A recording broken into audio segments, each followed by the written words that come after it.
Paz, Senhor, boa noite. Nesse vídeo, vou falar um resumo, um conceito sobre psicologia, uma introdução. A história da psicologia confunde-se com a filosofia até o meados do século XIX. As primeiras tentativas de sistematizar um conhecimento sobre a alma humana surgiram com os antigos filósofos gregos por volta de 700 a.C. Na Idade Moderna, ocorreu uma ruptura entre a ciência e a religião. Ressurge o poder do conhecimento filosófico-científico. Com essa base, podemos dizer que a ciência que estuda a psicologia, a ciência que estuda o comportamento humano e os seus processos mentais, que passam pela sensação, emoção, percepção, aprendizagem e inteligência. A palavra psicologia deriva-se da junção de duas palavras gregas, a psiche e logos. A psiche, alma, logos, estudo. Porém, o termo alma não deve ser tomado do seu instinto religioso ou metafísico, enquanto entidade espiritual, e sim como psique, o indivíduo. Partindo desse princípio, pode-se concluir que a psicologia estuda o que motiva o comportamento humano, o que sustenta, o que finaliza, desde a concepção do indivíduo, o início da sua vida até a sua morte. E temos as principais escolas da psicologia no século XX. O behaviorismo. O conceito era que todo comportamento é aprendido, não inato, decorrente da relação entre o indivíduo o estímulo que o indivíduo recebe no meio social. Ao receber um determinado estímulo, espera-se que o indivíduo tenha um determinado comportamento, o comportamentalismo, né? E tem a psicologia da Gestalt. É uma das tendências teóricas mais consistentes da psicologia.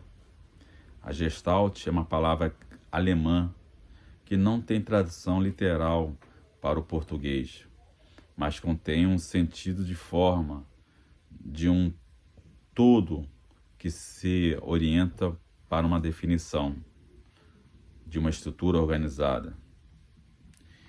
E um dos principais fundamentos dessa teoria é a percepção. Baseado nesse princípio, o comportamento é decorrente da maneira como percebemos o estímulo que recebemos por meio ambiental. Para a psicologia Gestalt, o meio ambiental é formado por meio geográfico e um meio comportamental. O meio geográfico é o espaço físico onde ocorre o fenômeno, e o meio comportamental consiste na interação que o indivíduo tem com o seu meio físico. Aí após vem a psicanálise. A psicanálise é uma teoria psicológica criada por Freud, que se ocupa dos processos mentais inconscientes. É uma abordagem que trata-se da estrutura e o funcionamento da mente humana, que também consiste no meio ou no método de análise dos motivos comportamental ou motivos do comportamento. Uma das principais teorias apresentada por Freud foi a teoria sobre a estrutura do aparelho psíquico. Segundo ele, existem 3 sistemas ou instâncias psíquicas: o consciente, o pré-consciente e o inconsciente. Freud compara esses três sistemas a um iceberg. É um iceberg, aquela geleira. A ponta do iceberg é chamada por ele de consciente, que corresponde a uma pequena parte da mente. Concluída, todas as lembranças que podem ser imediatas ou imediatamente acessadas. A superfície é chamada de pré-consciente, que corresponde à parte da mente consciente, menos expostas ou explorada. São concluídas nela todas as lembranças que não estão necessariamente conscientes, mas que podem ser invocadas, podem ser lembradas, podem ser buscadas, né? E a parte da submersa, embaixo, no fundo, é a maior de todas, é chamada de inconsciente. No inconsciente estão elementos instintivos, não são acessíveis à consciência. Segundo Freud, todas as nossas experiências vividas durante a vida são armazenadas nessa mente. Apenas algumas dessas experiências permanecem na nossa consciência. A maioria não será mais lembradas, indo, portanto, para a região do inconsciente. Segundo essa teoria, uma boa parte das condutas estáveis que determina a personalidade do indivíduo está inserida aos conteúdos da inconsciência ou do inconsciente.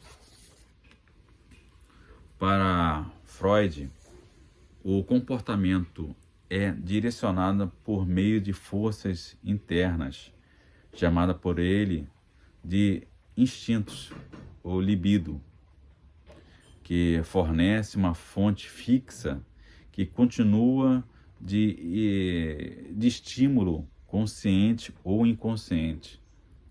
A sua motivação ou motivação do indivíduo, segundo a psicanálise, pode estar relacionada a experiências que passaram para o domínio do inconsciente, mas que continua a determinar suas ações do indivíduo na atualidade.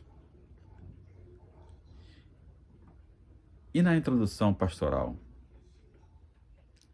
Na área da psicologia pastoral, é responsável por desenvolver técnicas capazes de diagnosticar, prevenir, tratar distúrbios mentais, emocionais de uma personalidade.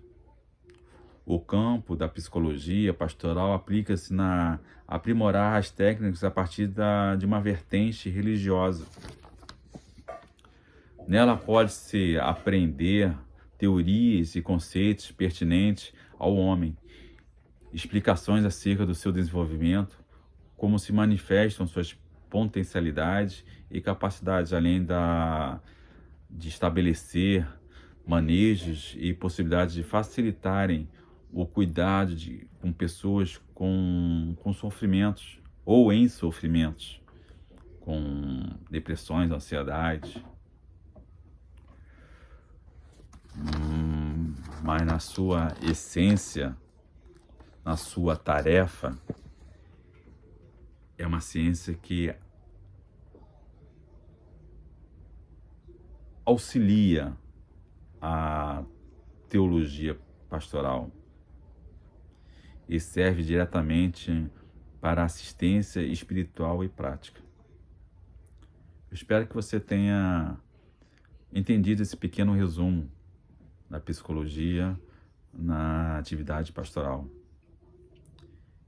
e que tenha uma noite abençoada, em nome de Jesus. Obrigado.